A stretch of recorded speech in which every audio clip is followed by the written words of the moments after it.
Danganronpa.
However,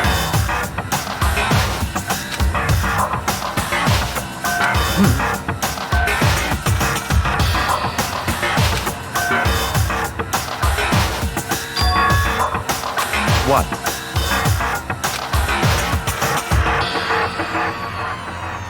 What?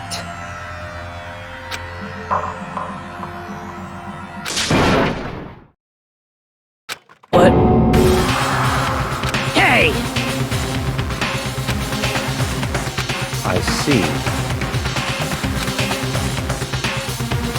Damn.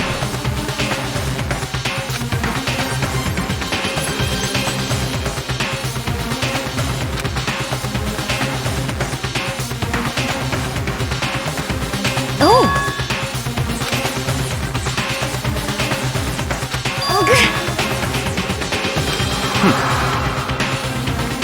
Indeed.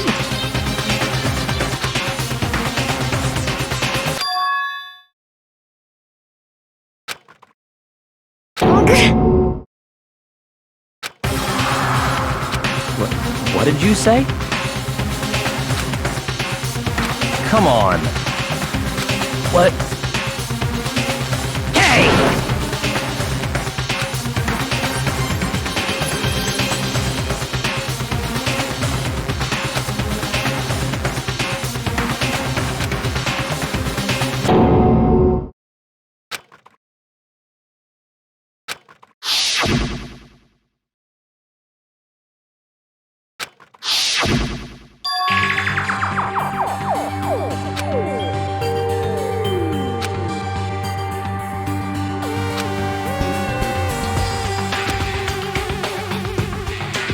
Indeed.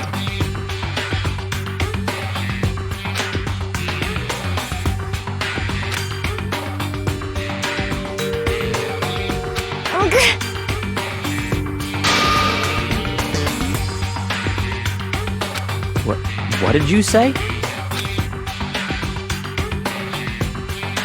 Why?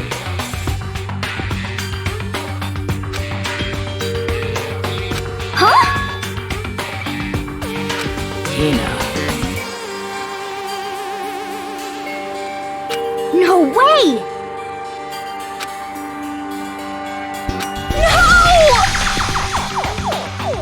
Hina.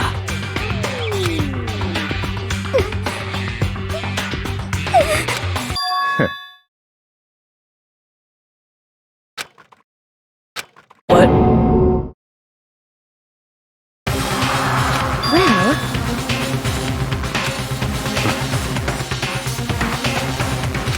huh? Damn.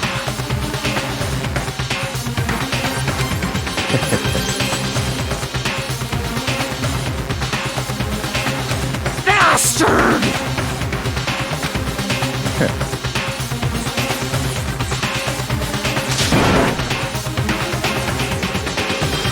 Huh?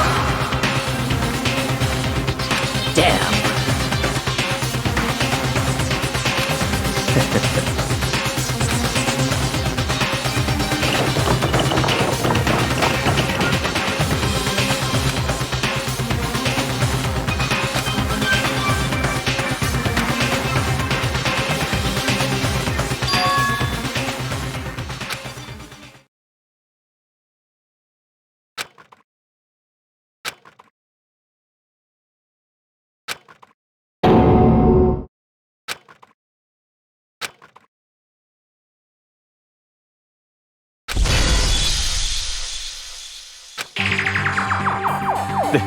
This is...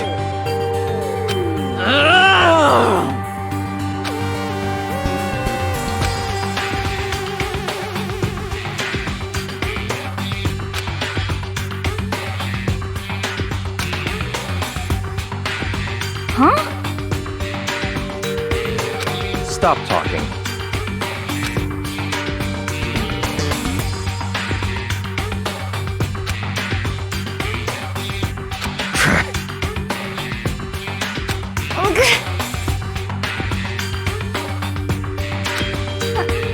Huh? Not possible. Huh?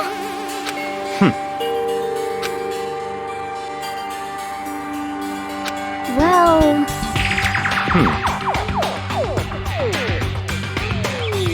it is so.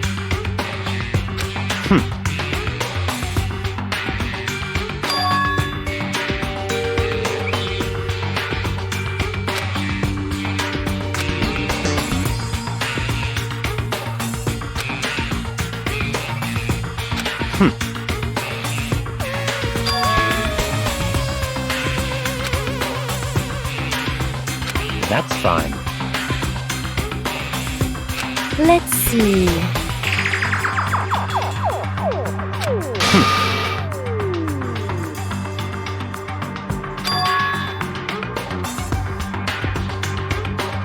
That's right.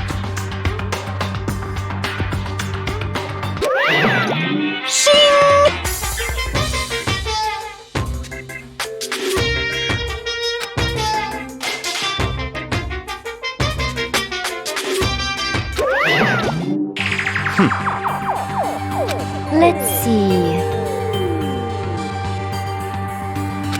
Perhaps.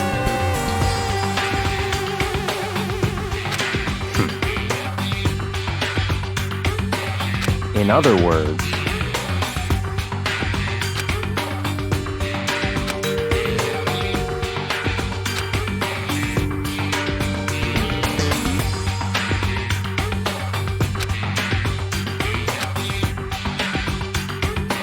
What?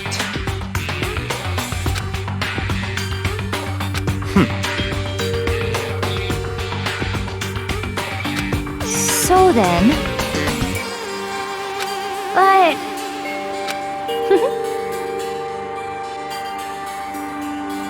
Cause, I mean... Hina. Huh?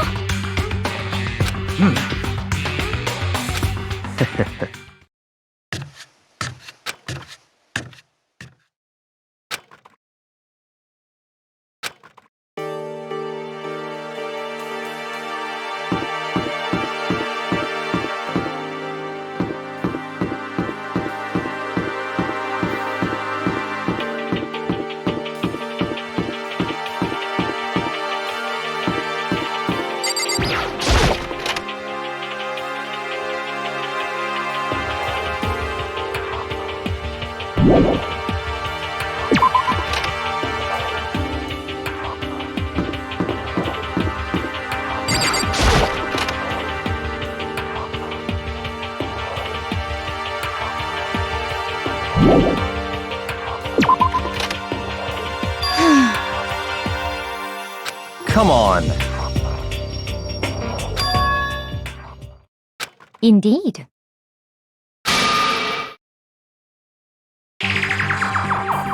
Goodbye.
A body has been discovered! After a certain amount of time, which you may use however you like, the class trial will begin. It's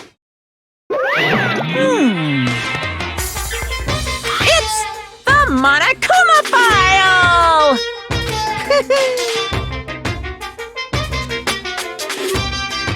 What? Stop talking. Punishment is waiting for you.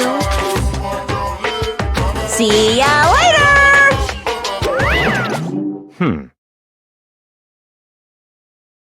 What the heck?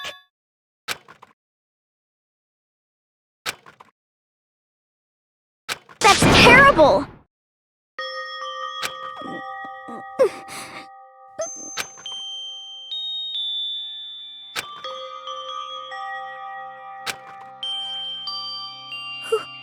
Who would do this? Why? Why?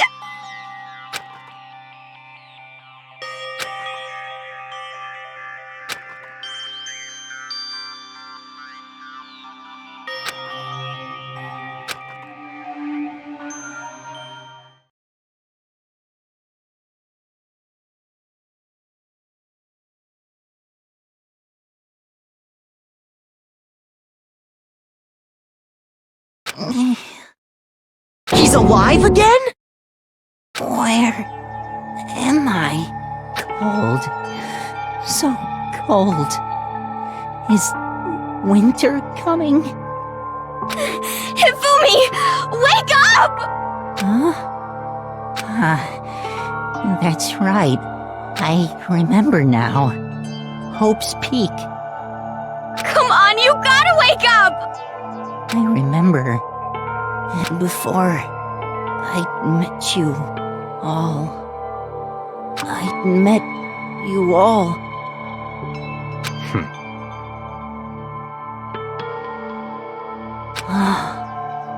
The light.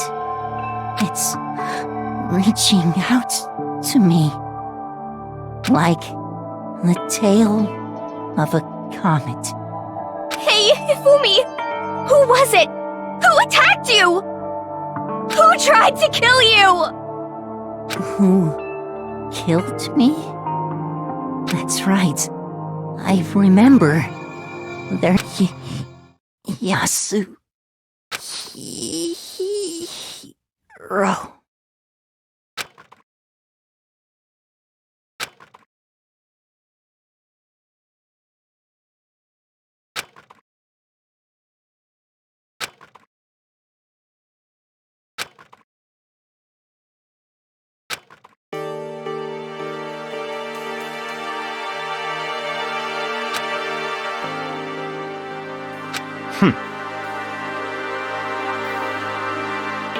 Honestly.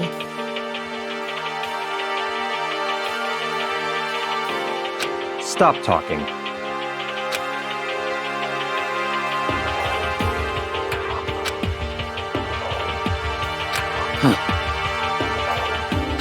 Then perhaps...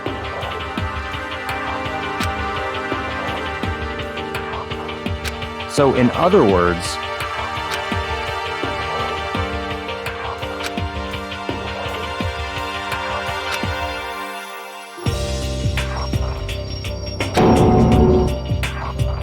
What is this?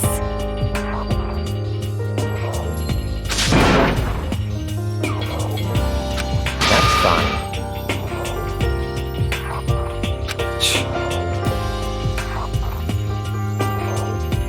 Indeed.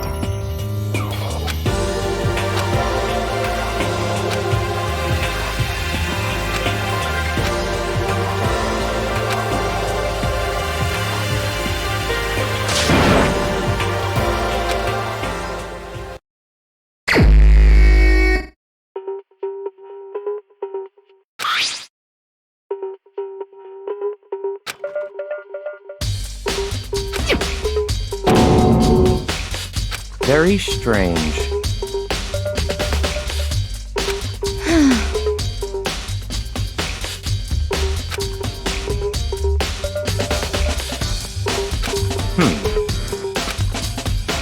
Well.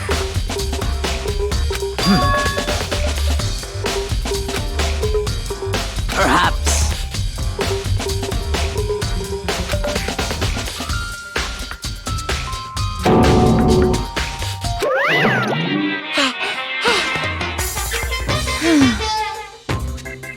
Monokuma appears! Yep.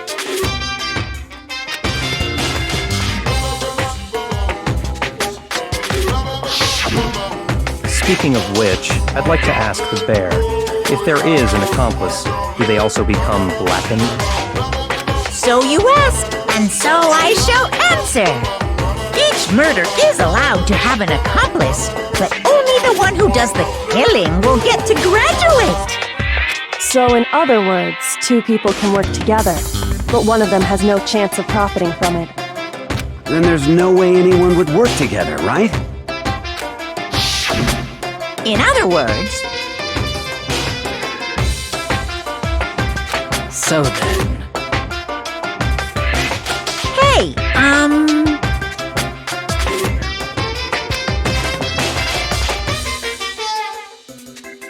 phew. So, in other words, Well,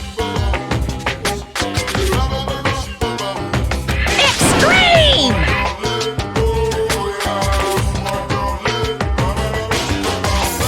Well now,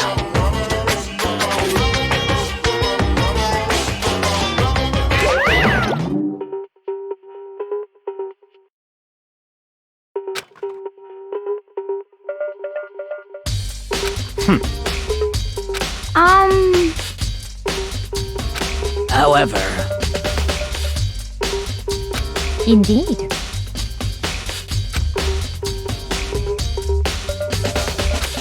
So,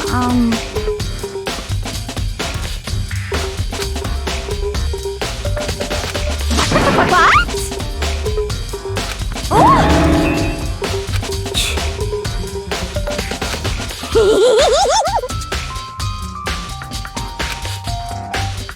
You SOB!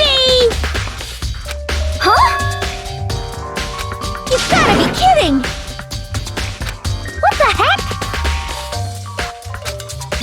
What?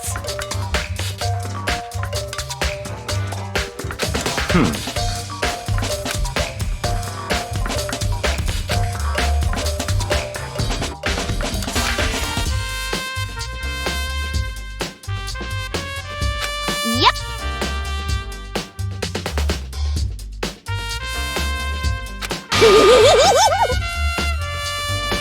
What are you saying? Let's see. So then.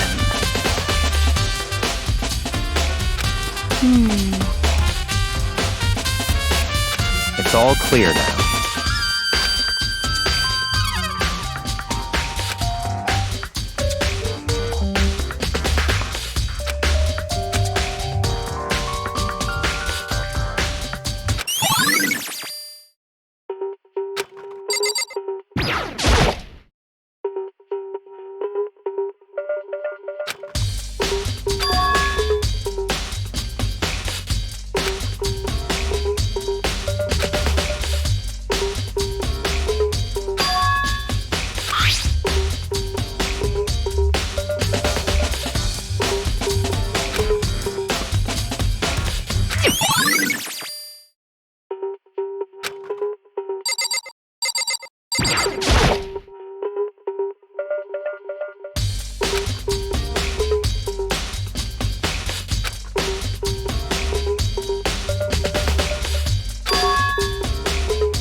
So,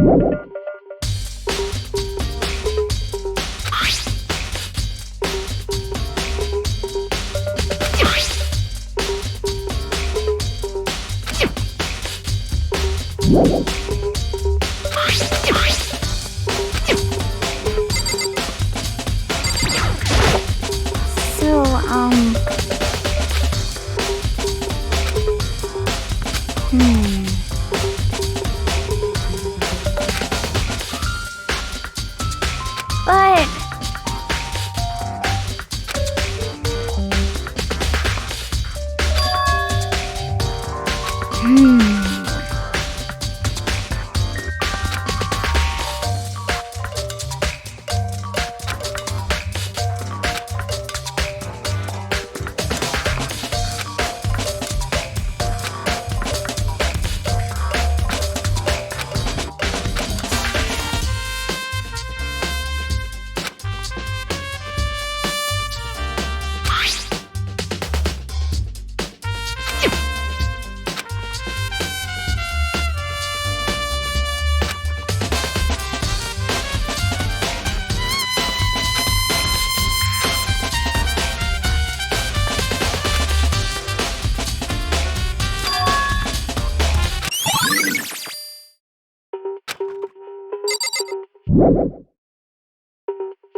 So, in other words,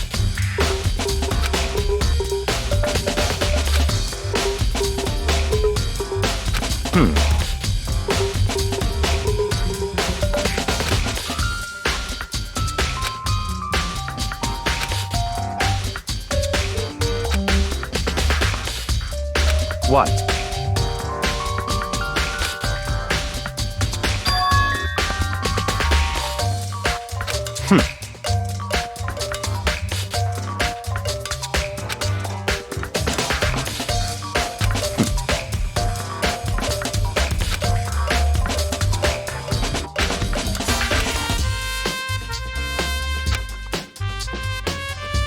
What?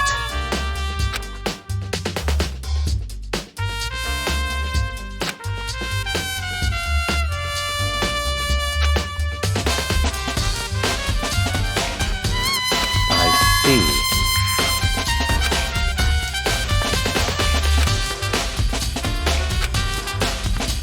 That's enough.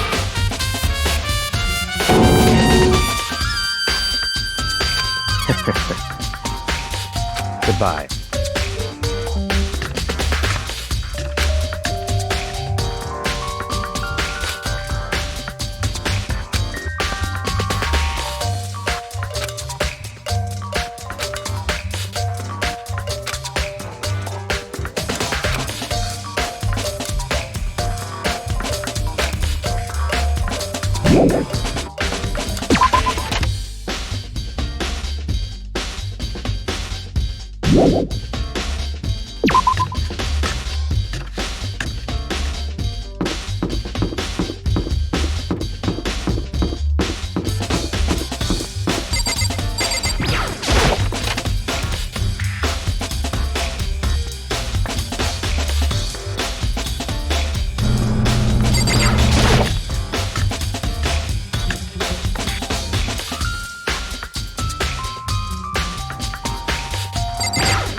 Let's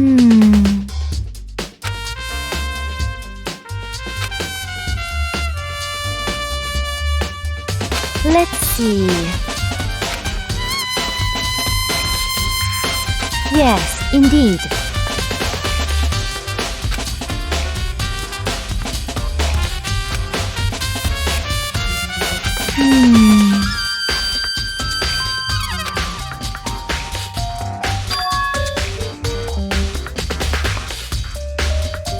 Indeed.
It's all clear now.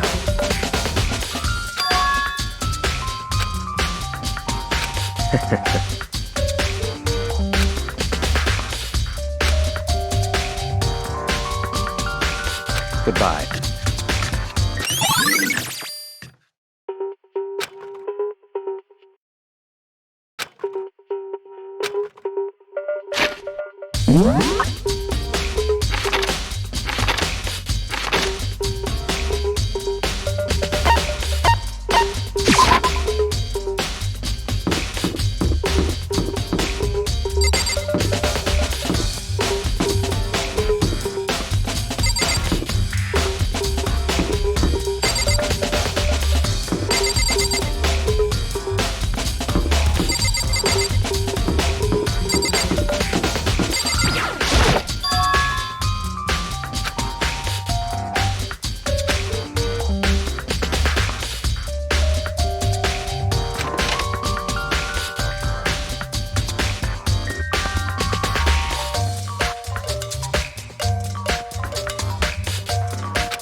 Just a second.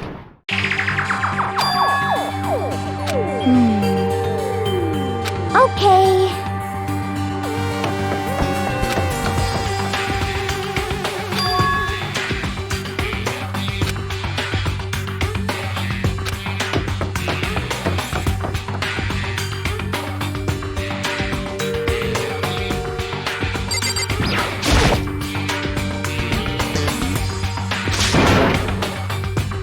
I mean...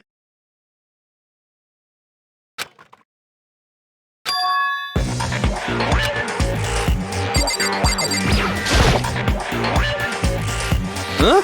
Oh, hey, Makoto. Huh?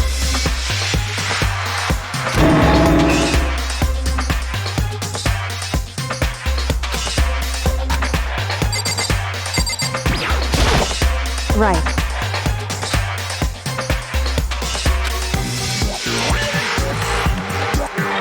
Don't be mean!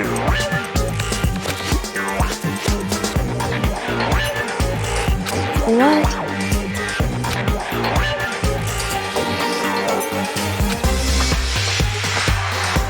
Well.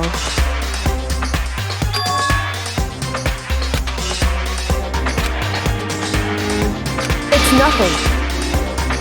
Hey.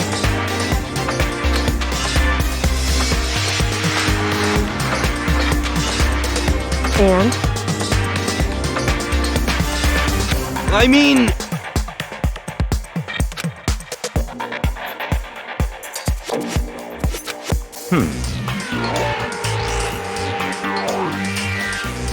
Huh? Let me out of here!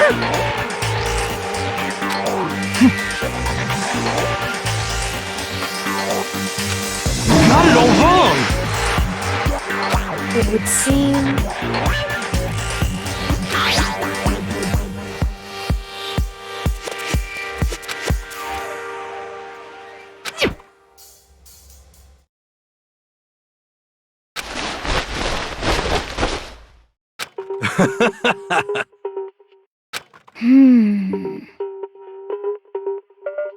So then...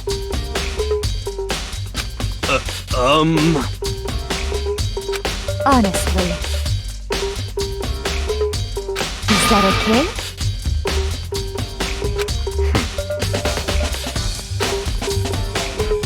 Could it be... That's terrible!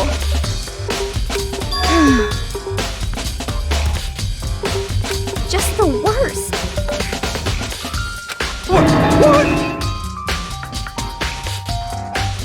That's right.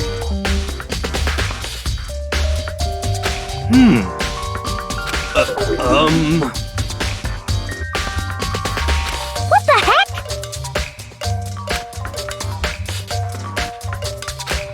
Please! What are you saying?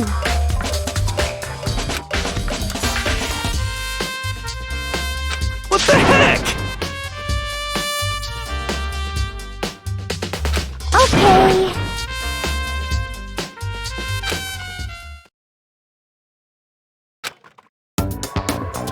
Huh. See? Look. See how loose it is? I mean, come on. I'm blind as a bat in here. Can't see my feet at all. I'm surprised you got anywhere in this thing. I'm telling you, it wasn't me!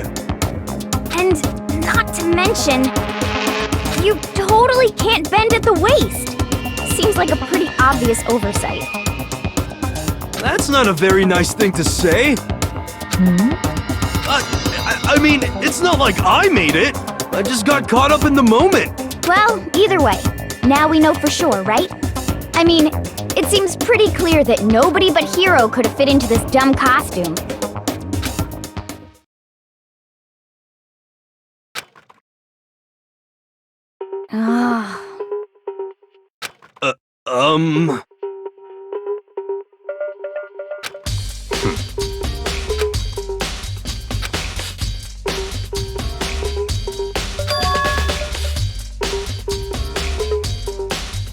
Just a second.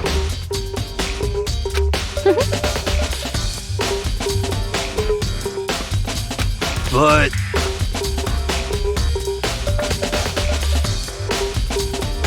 Honestly. what the heck?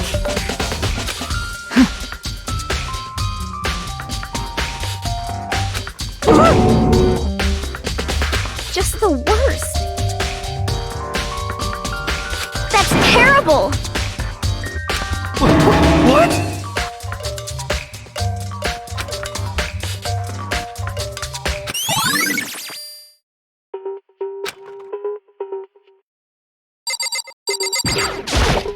What the heck?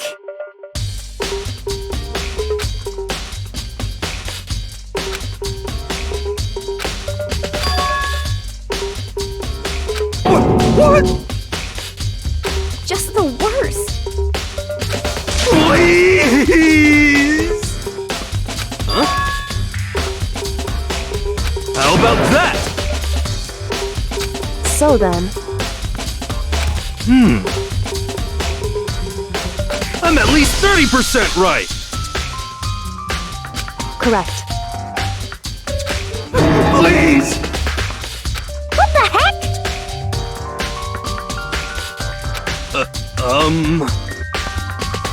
Oh, so then.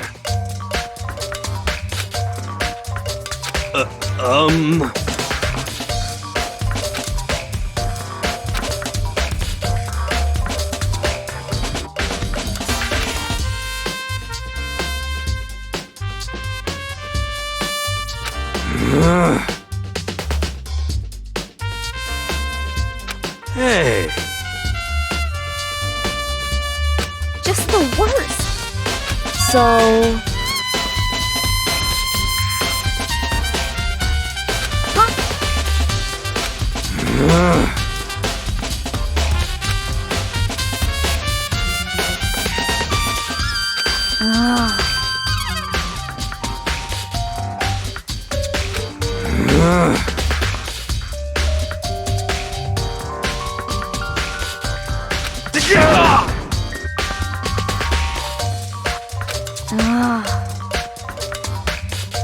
Don't be mean! Just a second.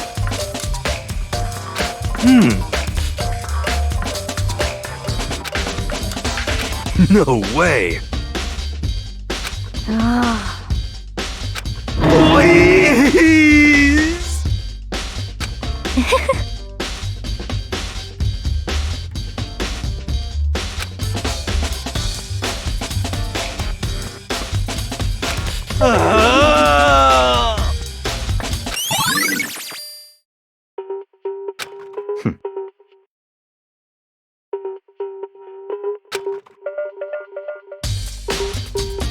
What the heck?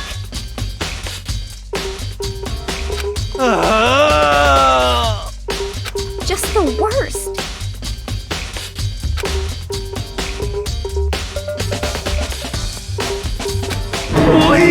Please! What are you saying?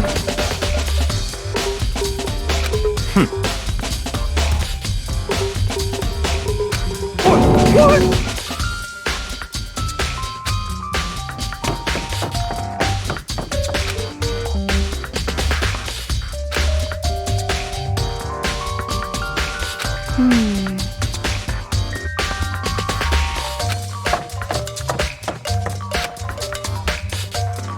Makoto.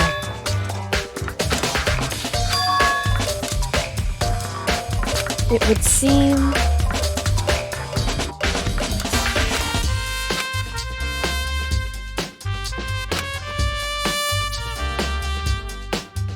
Why is that? Anyway... Shall we go? Hey.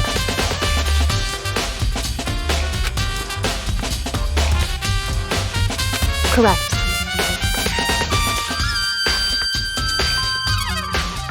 Hey. Anyway.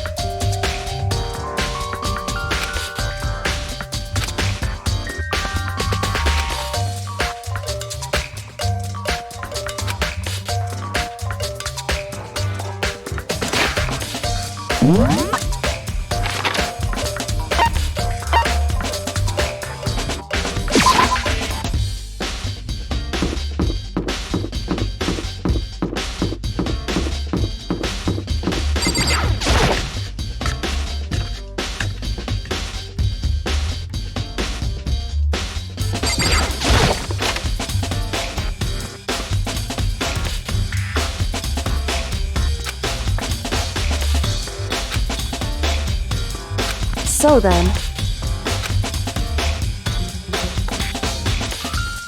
I knew it.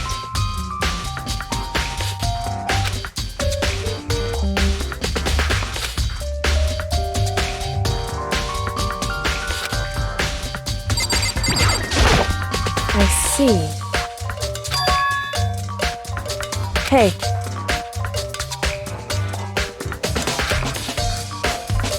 Whew.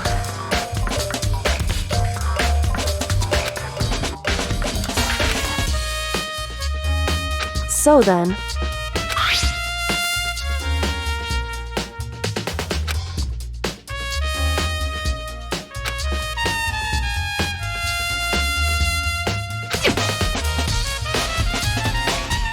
that's right.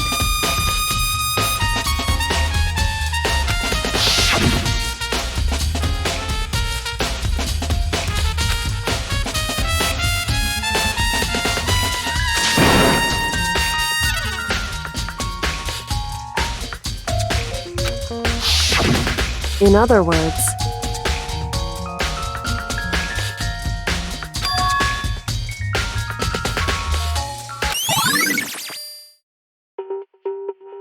however,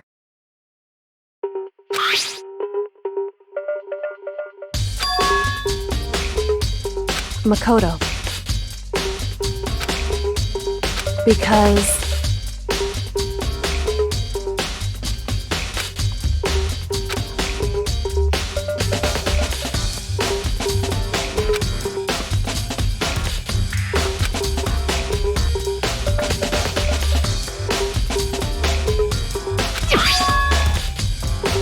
hey.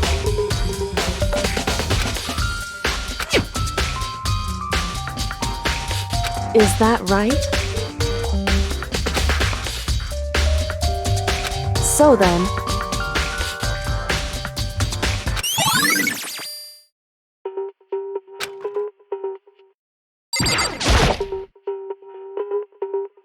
indeed.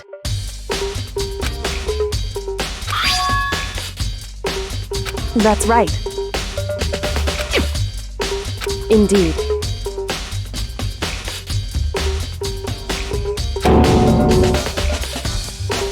Why is that?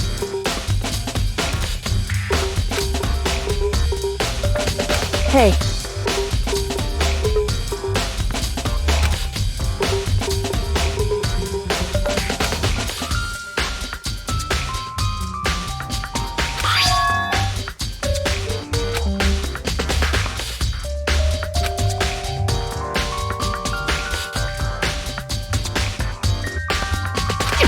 So,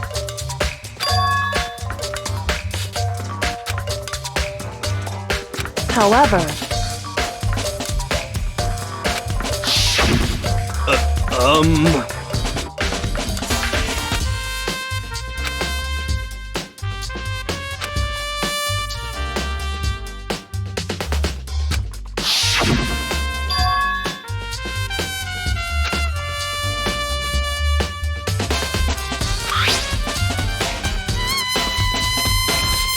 is that right?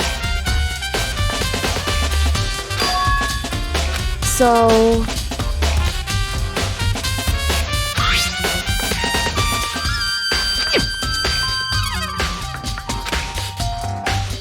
hey. So then,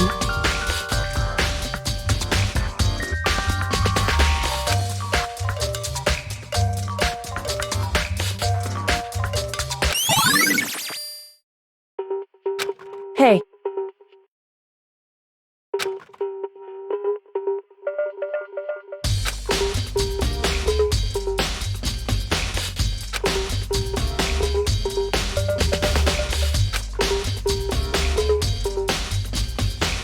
Is that right?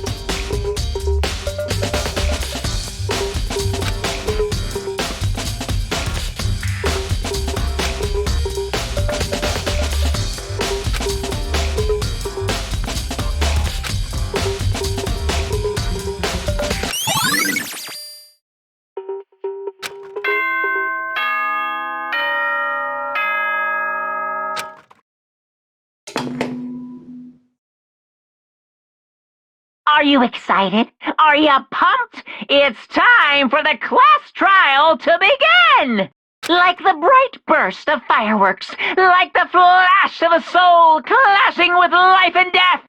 And so, with no further ado, everyone please meet at the usual spot. Make your way to the red door on the first floor of the school. See you soon! It would seem...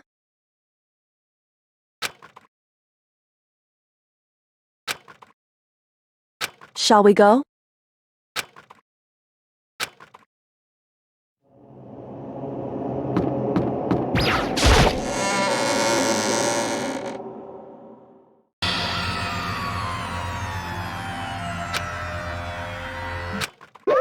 Monokuma appears!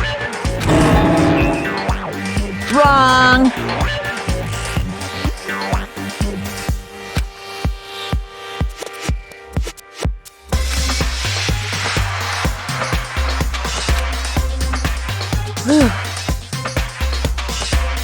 Boy, tough crowd. Stop talking. Okay. Hey! Hey! Let's go. Please! What the heck? What the heck?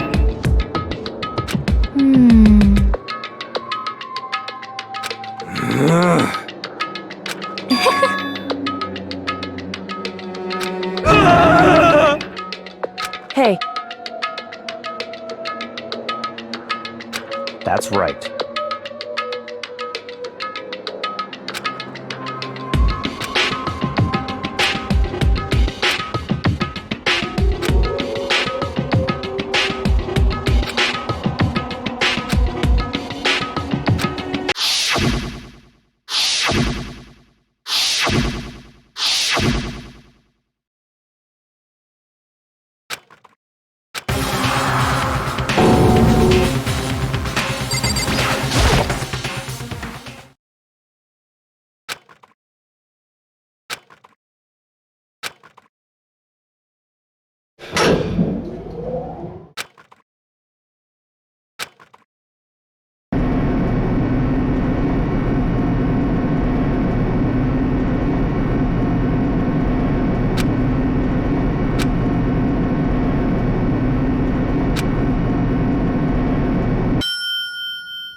Just the worst.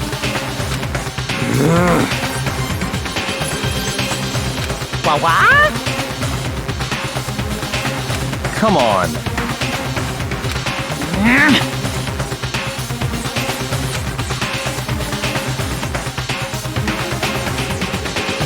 Yoo-hoo!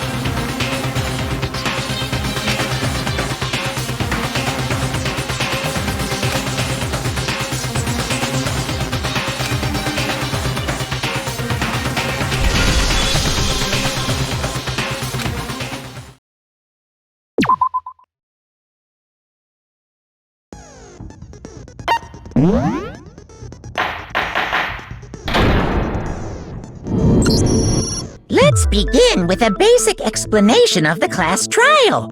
So, your votes will determine the results. If you can figure out who done it, then only they will receive punishment.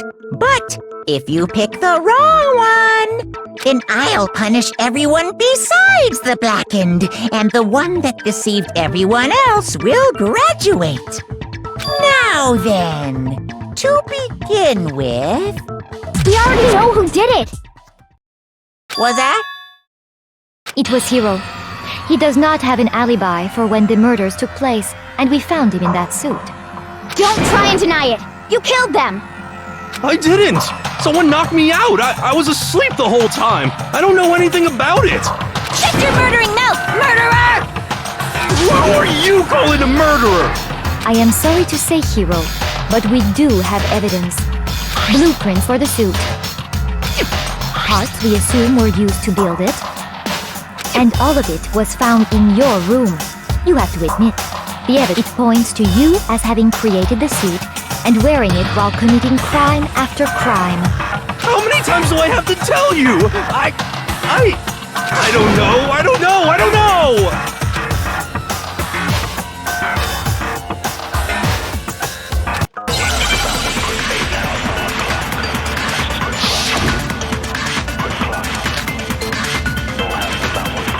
Everything we found in your room. The blueprints, the suit parts, they are all proof enough that you are the culprit. I don't know anything about that stuff. It's not true. It's a conspiracy. Hero, why? Why did you kill them? No! Just hold on a second.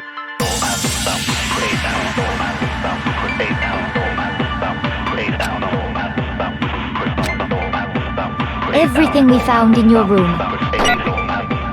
The blueprints, the suit parts, they are... No, it's wrong.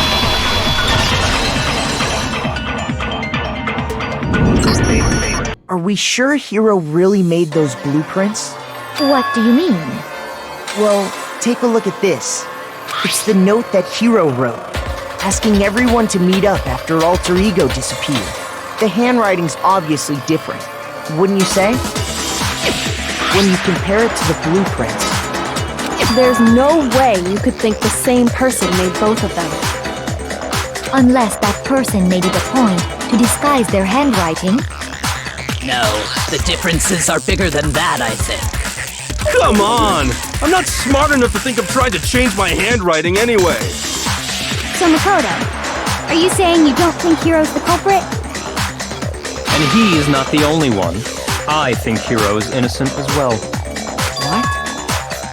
Then who was in that Robo-Justice suit? Is it like Hero said? Was there really someone running around in a second suit? The suspicious individual hidden within the suit. Go ahead, Makoto. Tell them who it was. So, who was in the Robo-Justice suit?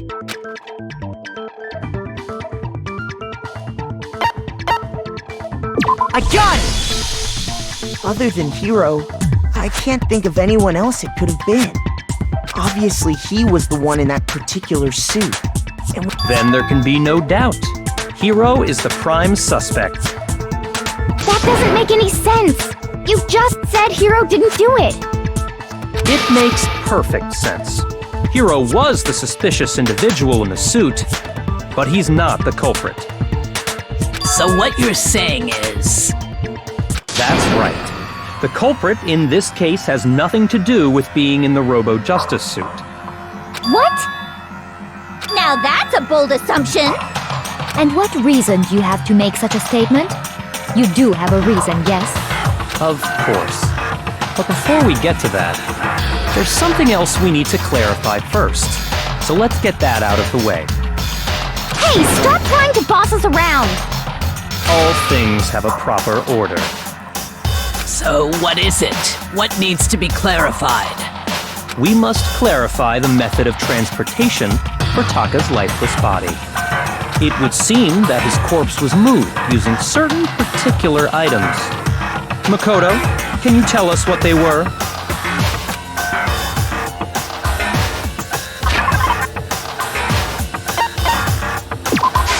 I got it!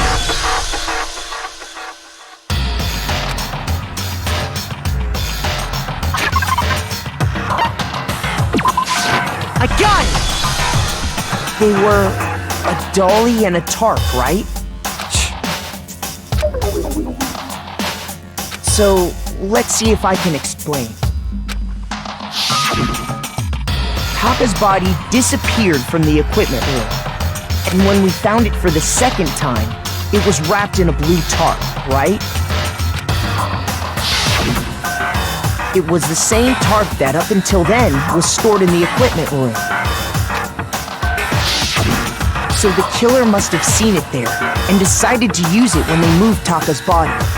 That way, they wouldn't leave any bloodstains while they were moving it.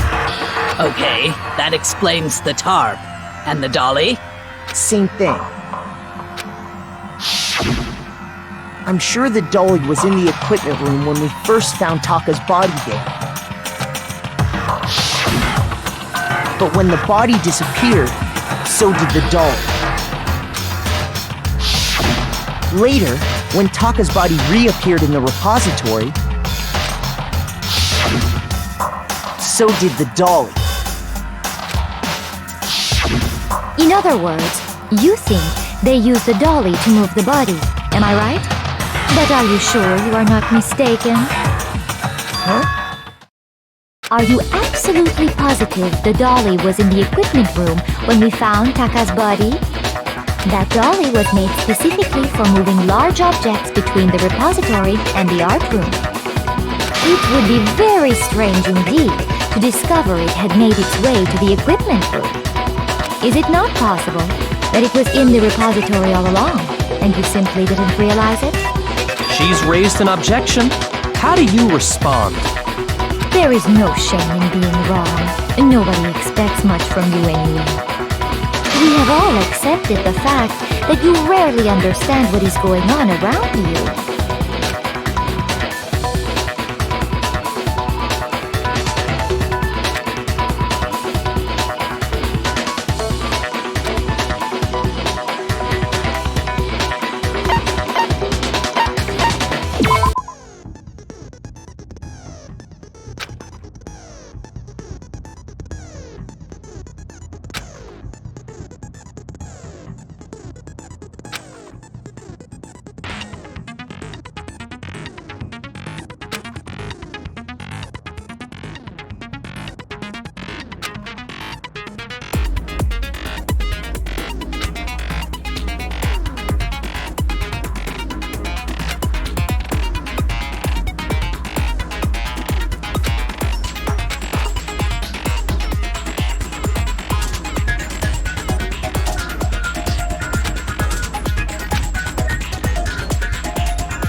You have it wrong!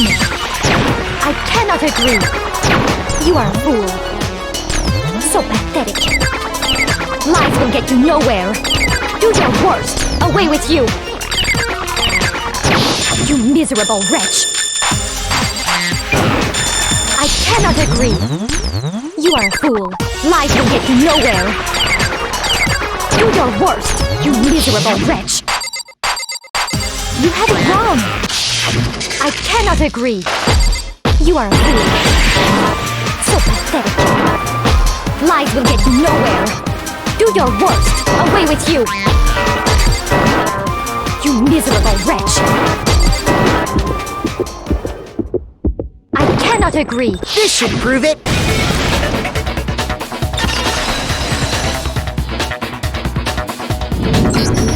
If you're asking for proof that the dolly moved, I have it right here. When I found the dolly in the repository, one of the wheels had a blood stain on it. There was a pool of blood in the equipment room with a tire mark in it that matched the dolly wheel's tread. The killer probably rolled the dolly through the blood on accident as they wheeled the body out of the room.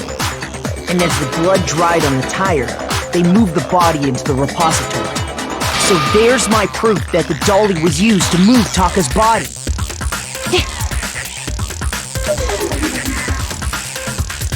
Well, anyway, that was just something we had to get out of the way. Let's get... Yeah, the subject of how Robo-Justice didn't do it.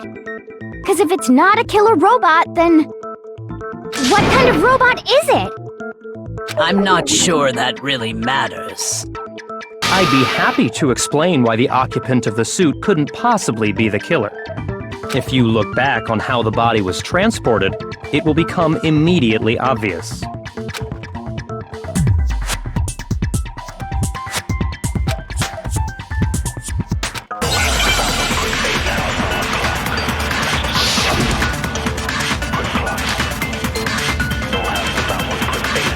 As we know, Taka was killed in the equipment room.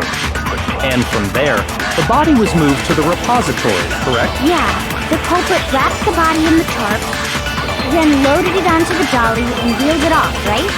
Now, keep in mind that the dolly doesn't have a handle. Well, yeah, but even without, all you'd have to do is bend over. No, that's wrong!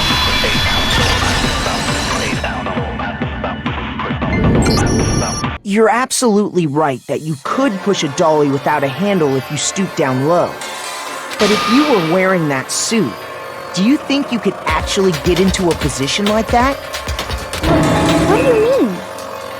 Think back to what you said when we were all checking out the suit together, remember?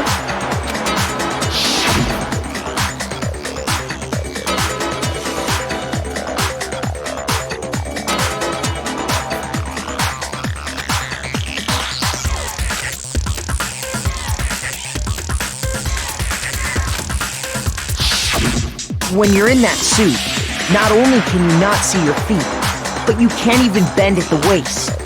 Am I right about that? Now that you mention it, yeah. It seems like it'd be awfully hard to push that dolly if you couldn't bend over. Well, what's to stop you from simply pushing the dolly with your feet? When you can't even see your feet? You really think someone could kick the dolly all that way? Yeah, it'd be totally impossible! Not that I can say for sure myself. On top of that, if you were wearing such a rigid, cumbersome suit, it's very unlikely you would have the dexterity to go about wrapping the body in a tarp. Well, I mean, isn't that just a matter of taking off the suit when you're ready to move the body?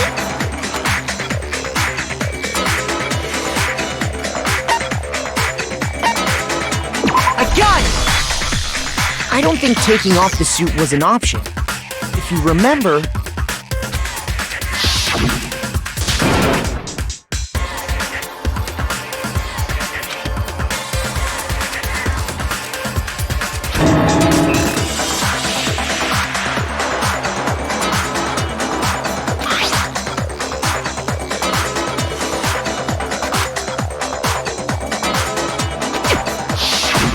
That's true.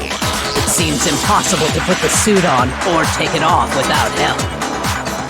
Then, you really can't take it off by yourself? Hero wasn't just making it up? Of course I wasn't making it up. If he could have gotten it off by himself, I don't think he would have let us see him wearing it. Showing up in the suit was basically an invitation for everyone to suspect it. Yeah, that's right! So, it's really, really true that Robo-Justice couldn't have moved the dolly? To be clear, whoever did move the body, it couldn't have been Hero in the robot suit, correct? No, wait. Just a second, if you please. Have you... You all got a good look at it, did you not? The image of Hifumi being dragged away by Robo-Justice? If whoever was in that suit is not the culprit, how do you explain that? Besides, do you remember what the now deceased Hifumi said?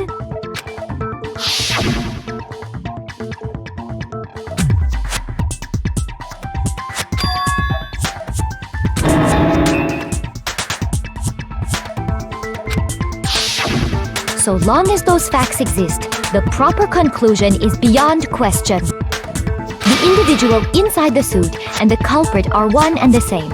It was Hero, without a doubt. Yeah. Hold on a second! It's still far too early to reach that conclusion. Besides, there's no hurry to decide who did it. Before we rush to a verdict, shouldn't we explore every single possibility? Instead of seizing on one viewpoint, the truth is uncovered by analyzing things from every angle. Perhaps, but where do we go from here? Let's review this series of unfortunate events from the beginning. Maybe we'll uncover something new. What a pain in the ass! I don't disagree, but our lives are on the line. If this is what it takes, we have to do it. Plus, maybe we'll get to find out where the heck Kyoko was when everything went down. All right then, let's take another look back at what happened. I suppose we could start with this morning. 4 of us gathered together in the dining hall. Makoto, Hina, Kyoko, and myself. We waited there for quite a while, but nobody else showed up, so we went to look for everyone. That was around 8 a.m. And as soon as we split up, Kyoko went missing. Soon after that, Hina found Celeste in the rec room and quickly came to get Makoto and me. It seems I was unconscious for about an hour after I was attacked by my mystery assailant. I know it was an hour because I remember being attacked a little after 7. That was when we saw Celeste's picture and discovered that her assailant had been wearing a strange costume. As it turns out, it was Robo-Justice. It also soon became clear that this same Robo-Justice had abducted Hifumi.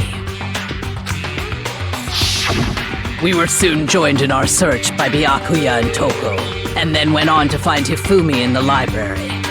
He was injured, so we took him to the nurse's office and resumed our search for the suspect. But not long after leaving the nurse's office...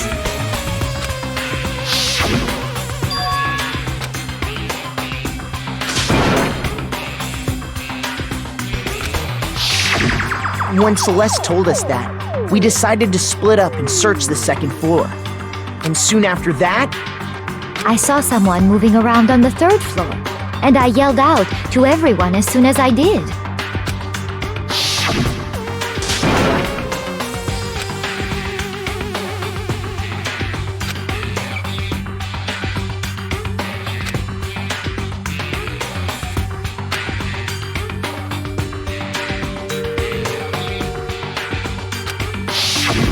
and then...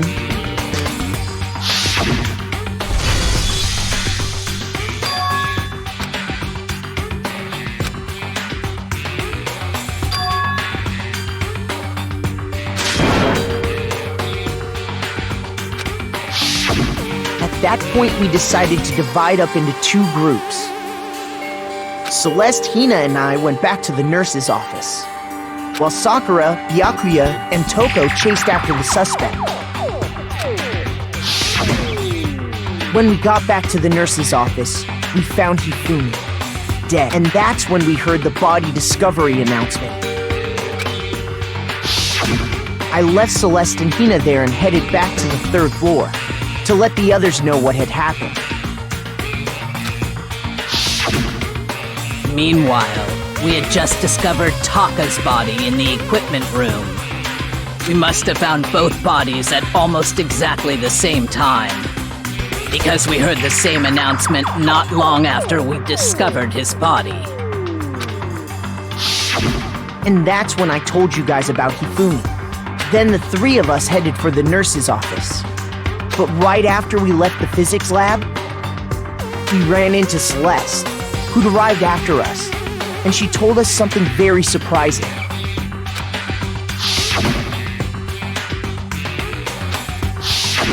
We rushed back to the nurse's office and saw that she was right.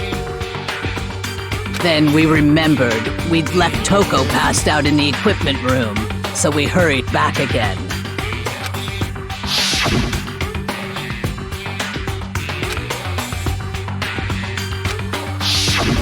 But when we got there, we discovered that now Taka's body had also gone missing. Next thing we knew, we were searching the school for 2 missing dead bodies. And after some time... Celeste informed us that she'd found the bodies, and we all headed to the repository, which is where we rediscovered the corpses. I think that about covers it. I see. The whole thing sounds exceptionally complicated. It certainly seems to me that these are not a simple series of connected events. Okay, well, if that's true, then what? Rather than a single series of events, I think we have to consider each murder a separate situation. And from there, we can uncover the contradictions surrounding all of them. Now then, let's get started, beginning with what happened to Taka.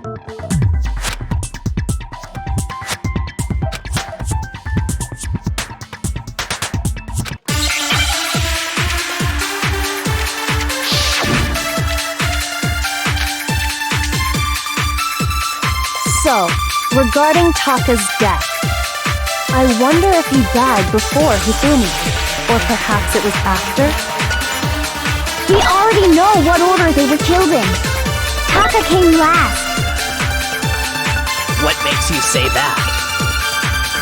Because of the numbering of the Justice Hammers. It's true that Hifumi was killed with Justice Hammer 3, while Taka's death came from a swing of Justice Hammer 4. See?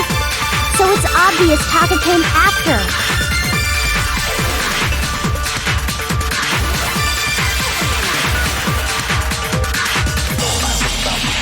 So, regarding Taka's death, I wonder if he died before Hifumi, or perhaps it was after? We already know what order they were killed in. Taka came last. What makes you say that? Because of the numbering of the Justice Hammers. It's true that Hifumi was killed with Justice Hammer 3, while Taka's death came from a swing of Justice Hammer 4. See? So it's obvious Taka came after.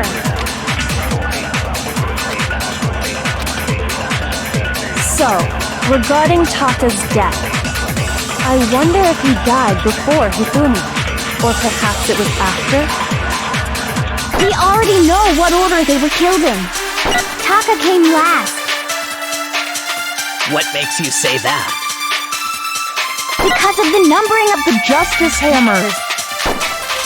It's true that Hifumi was killed with Justice Hammer 3, while Taka's death came from a swing of Justice Hammer 4. See? So it's obvious Taka came after.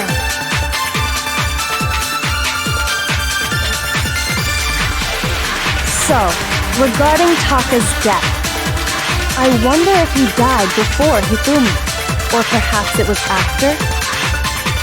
We already know what order they were killed in. Taka came last. What makes you say that?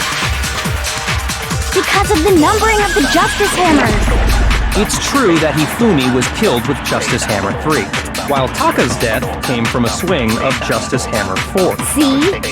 So it's obvious Taka came after.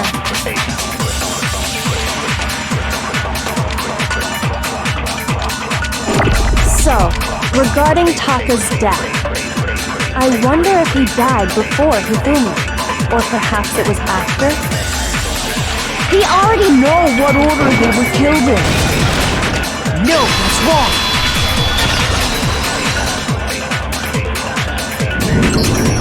Hold on. There's no reason to assume that the hammers were used in the same order as their numbers. If anything, that's just another way the killer tried to disguise their actions. So you're saying the culprit wanted us to think the hammers were used in order, but in reality, Taka was killed before Hifumi? Okay then, let's see the proof.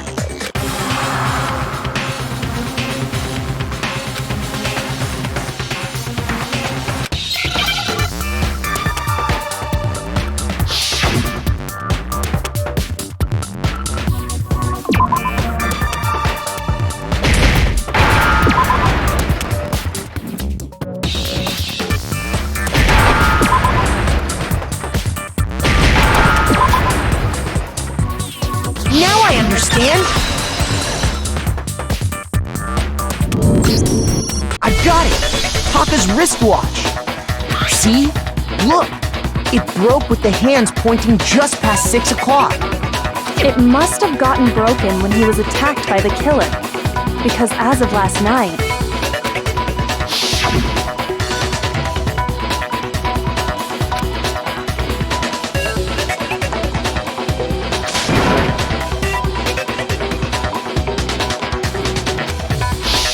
so if it wasn't broken after 6 last night, then he must have been attacked around 6 this morning.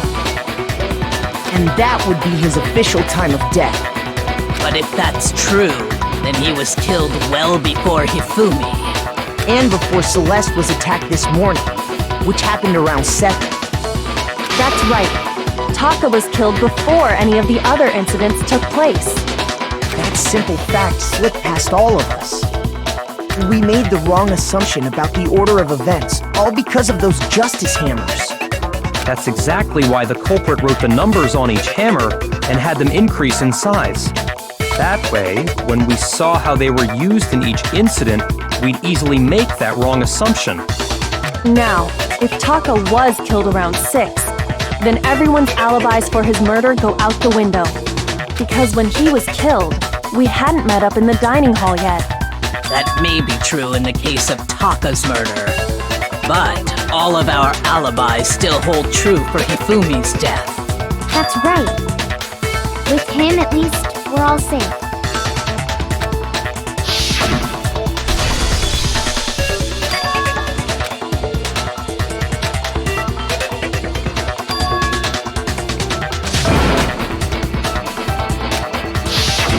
When we heard Hifumi screaming, we were all together. Except for Hiro and Kyoko. Then we all ran down to the nurse's office, and that's where we found his body. That's totally true! We're all in the clear! Oh, I know! They must have recorded him screaming on a tape or something, then played it later on! If that's true, where's the tape? I don't know. Don't just go making stuff up! Anyway, we all have rock-solid alibis for when we heard Hifumi scream. Since all of us were there together, clearly none of us could have killed him. And it does not stop there. There was also the moment when we discovered his body had disappeared. When his body vanished from the nurse's office, Hina and I were in the bathroom together, while everyone else was in the equipment room, correct? And then there's the disappearance of Taka's body from the equipment room. At that time, we were all gathered together in the nurse's office because of Hifumi going missing. Well, don't forget, I was passed out in the equipment room the whole time! Wait, then what if Genocide Jill did it? She could have dragged Taka's body out of there right then! Even if she could pull that off, there's no way she could have done the same with Hifumi's body. Because, as we just established, she was passed out in the equipment room when his body disappeared. Besides, I didn't do either of them anyway! In other words, it is impossible that any of us could have killed Hifumi or moved either of their bodies. On the other hand, Hiro and Kyoko had disappeared, so they most certainly could have done those things. So what now, Kyoko? For now, we can't get fixated on who did it, or we'll just keep going around in circles. So instead of who, I propose we start talking about how. In particular, I think we need to figure out how Hifumi's body got moved. That's true. We searched everywhere, but we couldn't figure out how to explain his body disappearing. And according to what Celeste said,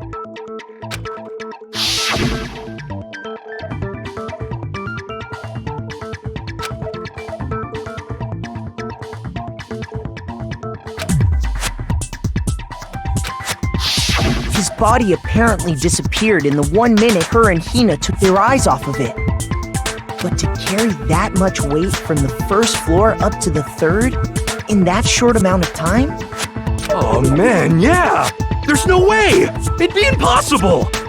Well, what if I told you there was a way to make the impossible possible? What? How? If the dead body were to move itself. The dead body moved on its own? No! Not another... ghost! I don't think it has anything to do with the occult. I think what she's implying is, we thought Hifumi was dead, but perhaps in reality he was still alive. He was... alive? Are you saying Hifumi wasn't carried out of the nurse's office, but simply walked out on his own? But I mean, we found his body. He was dead. Perhaps he was simply playing dead. That it isn't possible.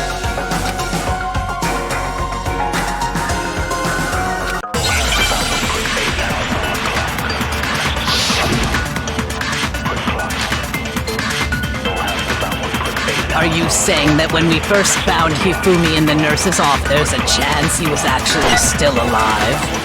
No, it is impossible. Hifumi was dead, without a doubt. And you know that how? Surely you heard the body discovery announcement along with the Hifumi's dead body had been found. And that is why the announcement was made. Are we really so sure about that? Maybe the announcement was intended to signal someone else's discovery.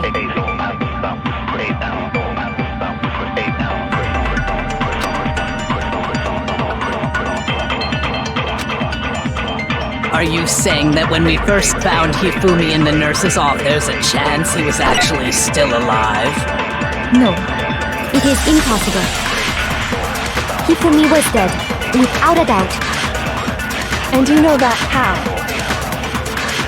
Surely you heard the body discovery announcement along with the Hifumi's dead body had been found. And that is why the announcement was made. Are we really so sure about that? Maybe the announcement was intended to signal someone else's discovery.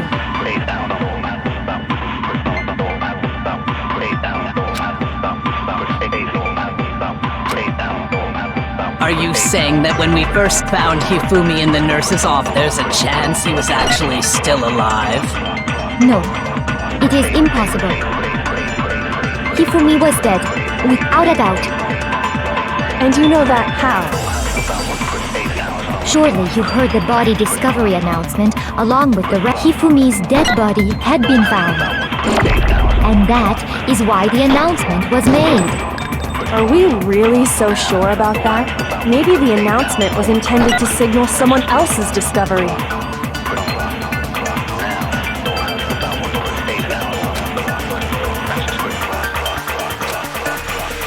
Are you saying that when we first found Hifumi in the nurse's office, there's a chance he was actually still alive? No, it is impossible. Hifumi was dead, without a doubt. And you know that how?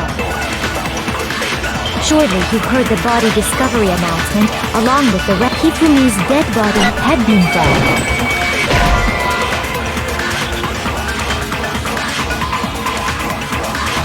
Shoot!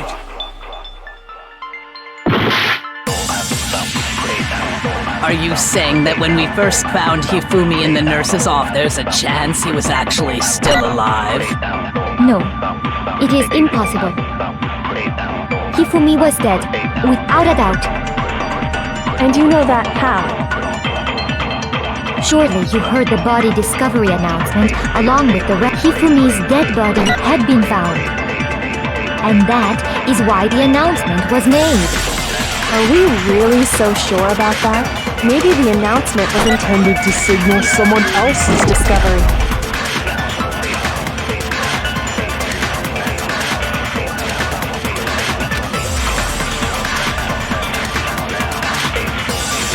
Are you saying that when we first found Hifumi in the nurse's office, there's a chance he was actually still alive? No, it is impossible. Hifumi was dead, without a doubt. And you know that how? Surely you heard the body discovery announcement along with the Hifumi's dead body had been found.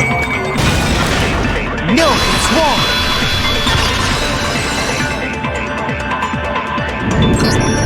Was the body discovery announcement that was made really intended for Hifumi? Of course it was. The announcement played right after we discovered his body. Maybe. But that was also the same time that Taka's body was found. That's right. It wasn't long after finding his body that we heard the announcement. So there's a good chance we've made a mistake in there somewhere. I think we've confused whether the announcement was for Hifumi or Taka. First of all, if two bodies had been found, there really should have been two announcements. Maybe Monokuma simply got lazy and rolled them together into one. What do you say, Monokuma? Any comment? Well, it's a very sensitive issue, so I can't go into too much detail. But what I can say about the body discovery announcement is that it's only broadcast when 3 or more people find a dead body for the first time. That didn't answer our question, man. We're asking if you're a lazy bum. No, actually, that was plenty. He said it's only broadcast when a body is discovered for the first time, which means even if we find the same body again later, he won't make the announcement again. If that's true, then why was the announcement made again later on? Huh? Later on? Exactly. We heard the body discovery announcement twice.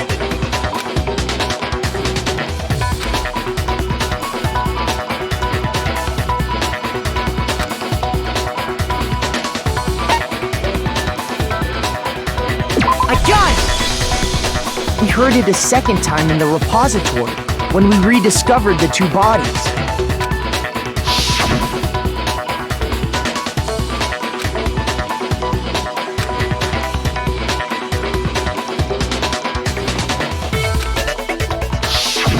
It didn't seem weird at the time, but it contradicts what Monokuma just told us, doesn't it? Exactly. If we were actually rediscovering both bodies, the announcement shouldn't have played. And in reality, when the two dead bodies were rediscovered, one of them was actually being discovered for the first time. So when we found Hifumi the first time in the nurse's office, he wasn't actually dead yet. Meaning he wasn't actually found dead until we came upon him in the repository. And that's just part of it. There's one other thing that leads me to believe he was still alive in the nurse's office.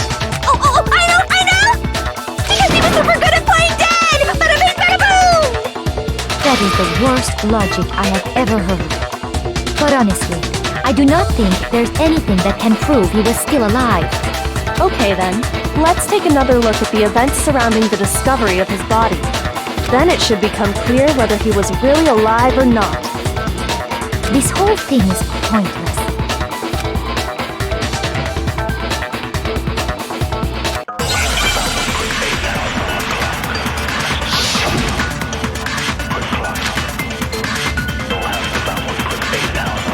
Well, here's one thing we do know.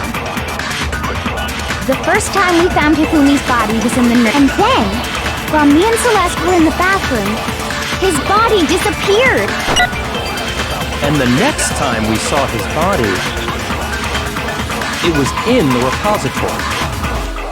But when you compare his body before being moved and his body after, other than the change in how it was positioned, there was no notable difference. No, it's wrong!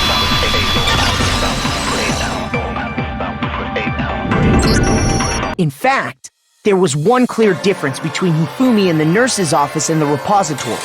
His glasses. That fact alone proves that he was only playing dead in the beginning. Perhaps you'd like to fill the rest of us in? When we found Hifumi in the nurse's office, his glasses were covered with blood. But when we found him again later in the repository, they were spotless.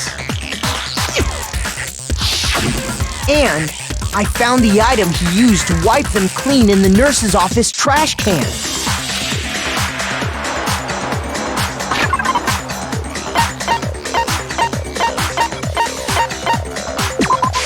I got it! It was a glasses cleaning cloth featuring a certain cartoon mascot.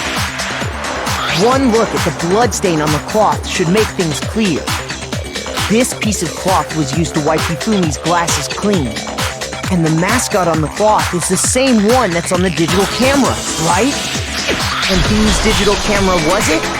Hifumi's, of course. The character was Princess Higgles from Demon Angel Pretty Pudgy Princess, I think. I highly doubt anyone but Hifumi would have brought something like this to school. I see your point. And the only people here who wear glasses are... I wouldn't be caught dead using a tacky piece of garbage like that. A few tissues is all I need to keep my glasses clean. Then there's no question. It belonged to Hifumi. So what you're saying is... what exactly? What I'm saying is, the blood on his glasses was wiped away using his own glasses cleaning cloth. Even if that is true, It does not mean he wiped the blood off himself. But who would benefit from a clean pair of glasses other than the glasses owner? That's a good point. And it must have been him, right? So let's assume that Hifumi was still alive in the nurse's office. He pretends to be dead. Then when he's alone, he wipes his glasses clean so he can see. Then he stands up and walks out on his own 2 feet. And with that, the impossible task of moving his copious corpse becomes possible, wouldn't you say? But then, if he was just pretending to be dead, what was with all that blood? Was it paint or something? The fridge in the nurse's office contains packs of blood for emergencies. He probably used one of those. He figured if he was gonna play dead, he should go all out, so he just dumped it everywhere! But he got crazy with it and had to wipe his glasses off when he was done! God, what an idiot! And if Hifumi was still alive at that point, the disappearance of Taka's body is easily explained. It should be perfectly obvious who must have moved Taka's corpse. I got it! It could only have been Hifumi. While we were all gathered in the nurse's office, he went to the equipment room and took Taka's body. That also explains how the door to the repository got locked. The door was locked? Well, after the bodies disappeared, we all went looking for them, right? So me and Sakura headed for the repository. But when we got there, the door was locked. And the repository door can only be locked from the inside. Which means, when Hina and Sakura got to the repository, someone was already inside. And it could only have been Hifumi, who just finished stashing Taka's body there. He convinced us all he was dead, and when he saw his chance, he dragged Taka's body to the repository. So, Hifumi wasn't just another victim in this case. He was one of the assailants. But that means he took part in the murders. I just can't believe it. If you're having trouble, would you like me to show you one more piece of evidence? There's more? Oh, absolutely. The single biggest fact pointing to his involvement has yet to be revealed. You know what I'm talking about, right, Makoto? The item he took off of Taka's lifeless body?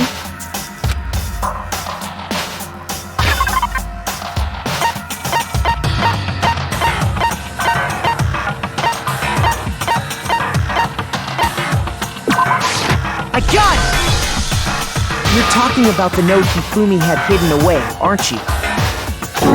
Hidden note? That's right. We found it stuffed in his pants. What? In his pants? Yes, his pants. Okay, well, forget about the pants for now. Take a look at what the note says.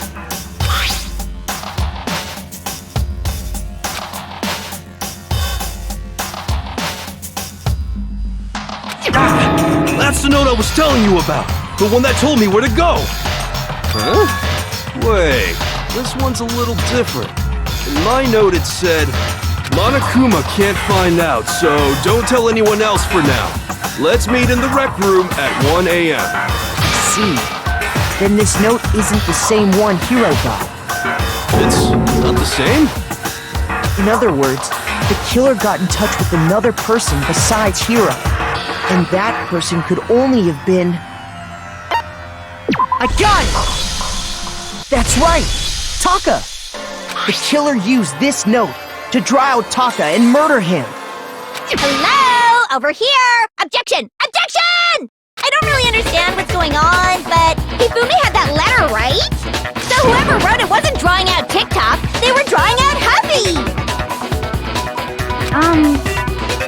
Just to be clear, TikTok is Taka and Huffy is Hifumi, right? Ugh! Yes! Why must you ruin it every time?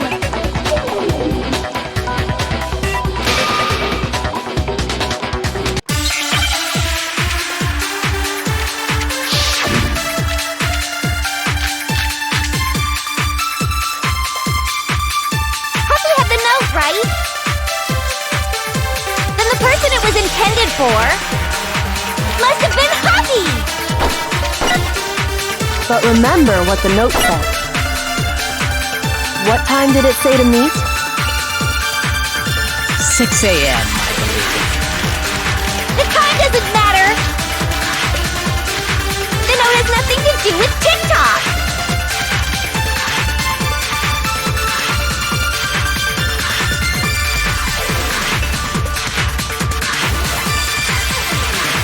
Puppy had the note, right? Then the person it was intended for must have been Happy! But remember what the note said. What time did it say to meet? 6 a.m., I believe. The time doesn't matter! The note has nothing to do with TikTok! No, it's wrong.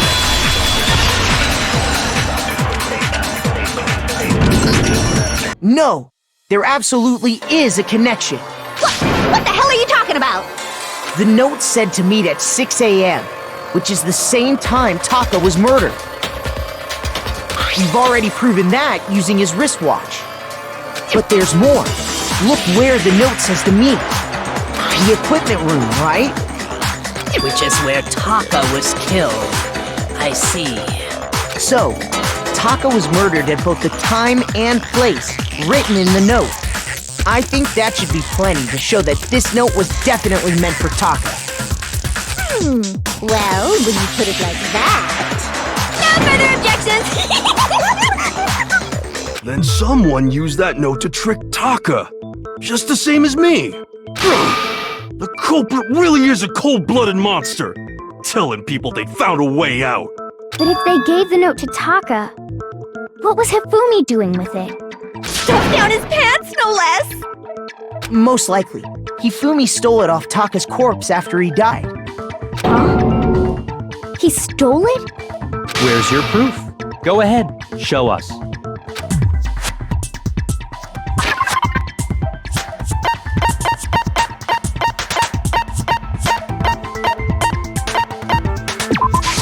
I got it! When I searched Taka's body, I saw that his lifeless hand was gripping a small scrap of paper.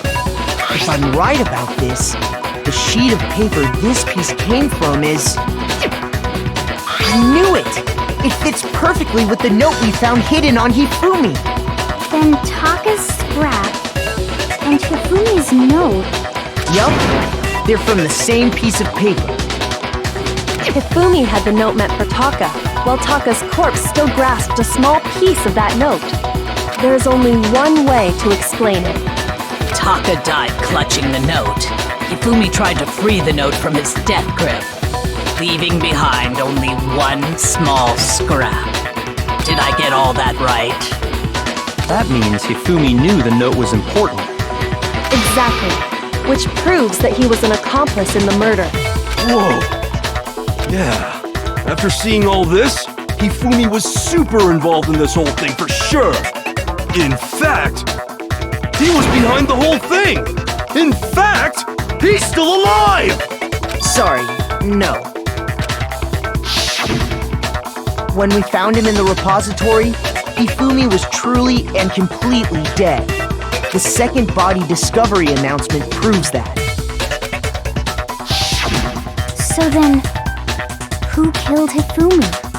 Whoever did is the mastermind, the true killer. He was killed in the repository, so he must have been killed not long after transporting Taka's body.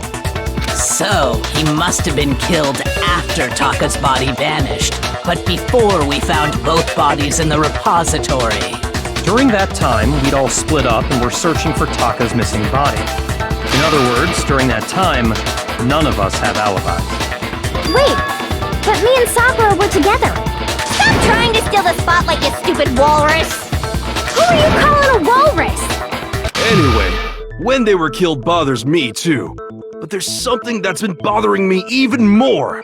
And what might that be? The weapon they used to kill Hifumi. The weapon? Yeah, because I mean, according to the Monokuma file, the way Taka and Hifumi were killed was almost the same, with them having similar fractures and all. But Justice Hammer 3 and 4 were still laying around in the nurse's office and equipment room, right?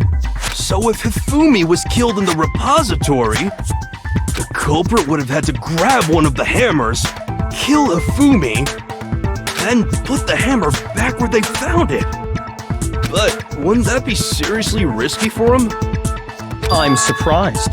It seems there's some semblance of a brain knocking around that skull of yours after all. Hell yeah, it's packed in there good and tight. He's right, though. I don't understand it either. The Monokuma file makes it clear that they were killed using similar instruments. But if the hammers were already laying around those other rooms... So the question is, how could the culprit have gotten their hands on either of the hammers? Personally, I haven't a clue. So which hammer was used to attack Celeste? Number 1 or number 2? Those were accounted for in other rooms too. And I don't think either one is big enough to kill someone. Is it not possible they used a different weapon? I don't think it is possible. They were both killed with the same kind of thing, right? So then, what was used to kill Hifumi?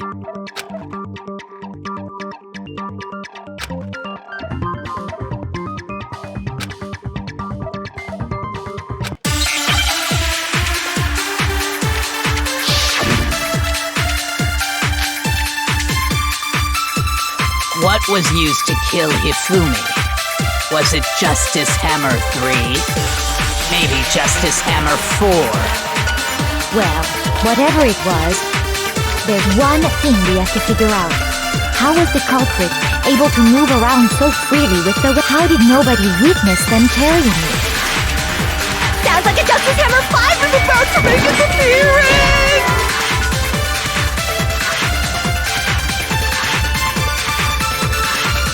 Shoot!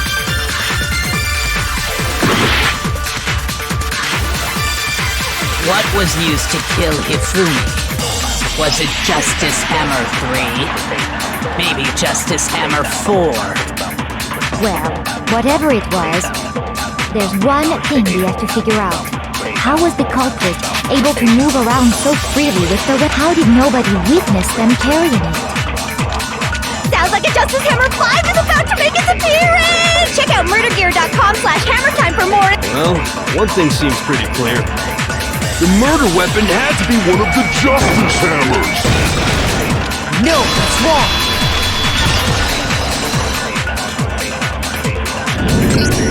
The murder weapon wasn't a Justice Hammer at all. No, it was something completely different. But, seriously? A different weapon? Specifically, a hammer from the repository. The killer could have easily used that to kill Hifumi. Now, all the hammers in the repository were covered in flecks of grit and debris. But for some reason, one of them had been scrubbed clean. And the reason it had been scrubbed clean was most likely because it was used to commit murder. If the hammer got covered in Hifumi's blood, of course they'd have to clean it off. I'd also like to point out that the repository has all kinds of hammers, and even some flat mallet-like ones. I think whoever made the Justice Hammers used those as a basis for their design. If that's true, that would explain the Monokuma file's note about the wounds being similar. So Hifumi moved Taka's body to the repository, where someone then used the hammer to kill him. And whoever did that is the true killer. The one Hifumi was working with. And the one who betrayed him. Hold on a moment. I still think it's strange to assume someone was working together with him. The way the graduation rule works, there is no benefit to helping someone else carry out a murder. So the idea that anyone would work together like that is simply ludicrous. We talked about this, did we not?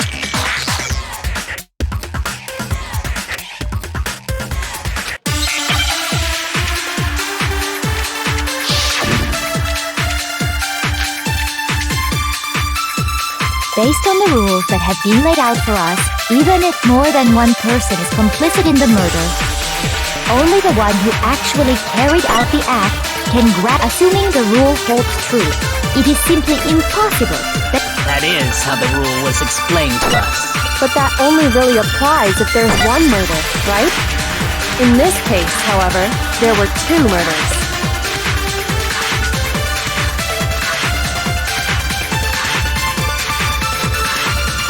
Based on the rules that have been laid out for us, even if more than one person is complicit in the murder, only the one who actually carried out the act can assuming the rule holds true.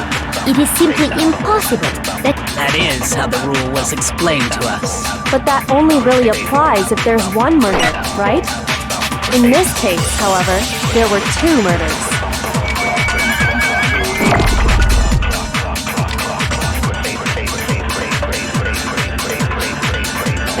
Based on the rules that have been laid out for us, even if more than one person is complicit in the murder, only the one who actually carried out the act can assuming the rule holds true. No, that's wrong!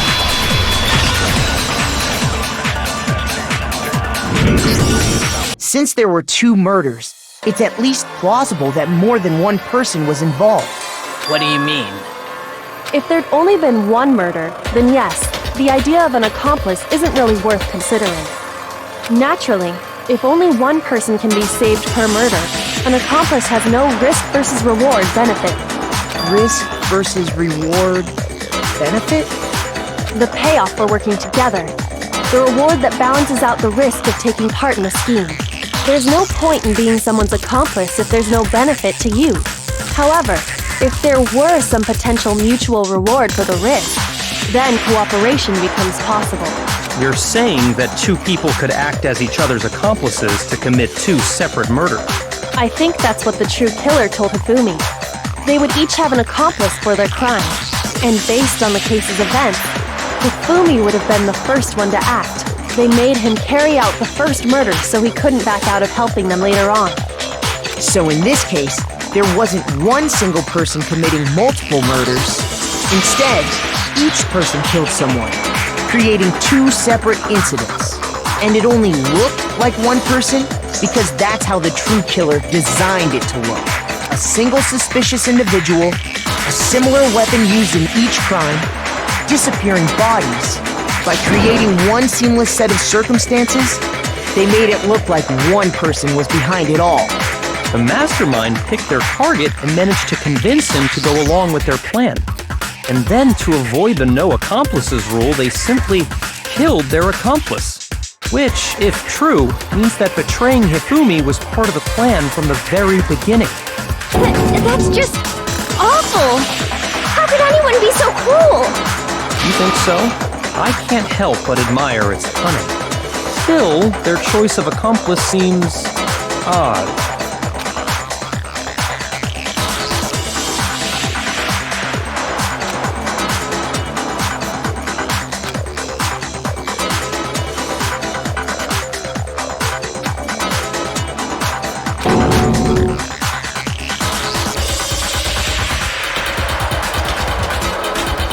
Understand how an accomplice could be involved. But then, who was the one pulling Hifumi's strings? That's problem numero uno right now!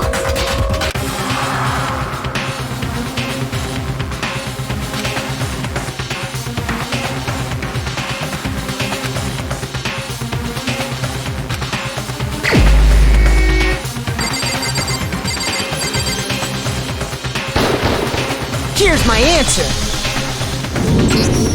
It was Celeste. So I'm the suspicious individual now, am I? I really do hate this kind of job. A joke? I wonder. So what you are saying, then, is that I specifically chose to work together with Hifumi. The idea that I would choose to spend any amount of time interacting with him, that I would go within 10 feet of that Shit the brains, that lazy, worthless goddamn idiot! Pardon-moi. Just to be clear, there is evidence to support it. Is that so? It is. Throughout the investigation, there was certain behavior that was common only to the two of you. Considering what we've learned so far, it only further proves that the two of you were working together.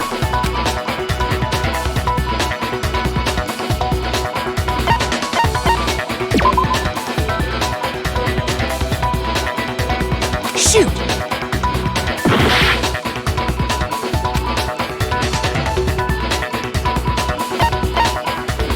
I got it! The behavior they had in common has to do with the suspicious individual in the suit. The only ones who ever actually saw Robo-Justice firsthand were Celeste and Hifumi. Shush, the adults are talking now.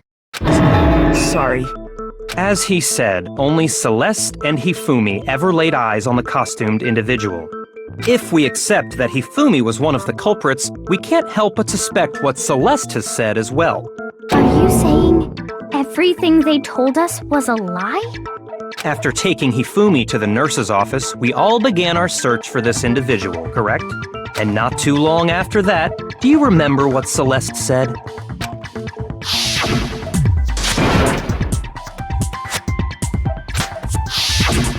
We headed to the second floor specifically because of what she claimed to have seen. Next, to draw us all to the physics lab up on the third floor, She let out a blood-curdling scream. and when we'd all come to see what was wrong, what was it she said?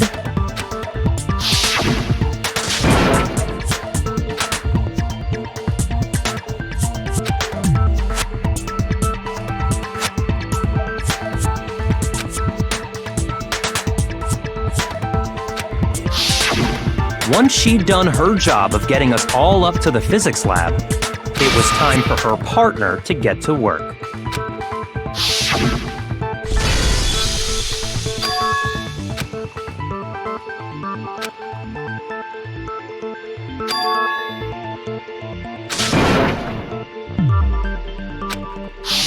It was to get us to divide into two groups, so that we would discover both bodies at the same time? In fact, Celeste was precisely the one who proposed that we split up.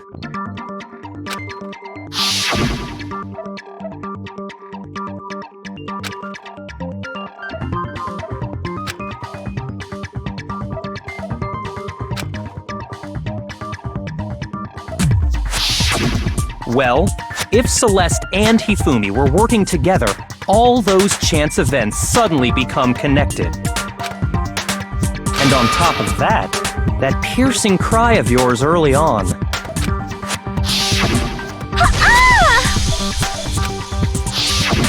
That was to signal Hifumi, wasn't it? It was your way of telling him, we're on the third floor, everything's going according to plan. Why else would you let out a scream that could have carried across the sea? I just realized another strange thing. When we found Hifumi in the nurse's office, who we now know was only pretending to be dead,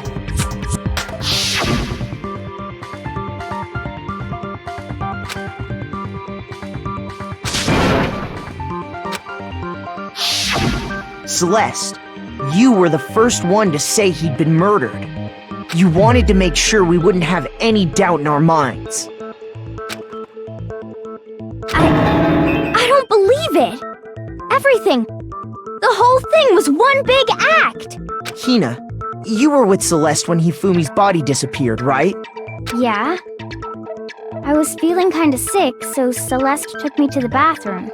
Wait! Then that was... She wasn't worried about you. She just saw a chance to help Hifumi sneak out of the nurse's office. Each piece isn't much by itself, but start putting them together and the picture gets very ugly indeed. Wouldn't you agree, Celeste? I have no idea what you mean. Don't bother trying to deny it. You made one fatal mistake.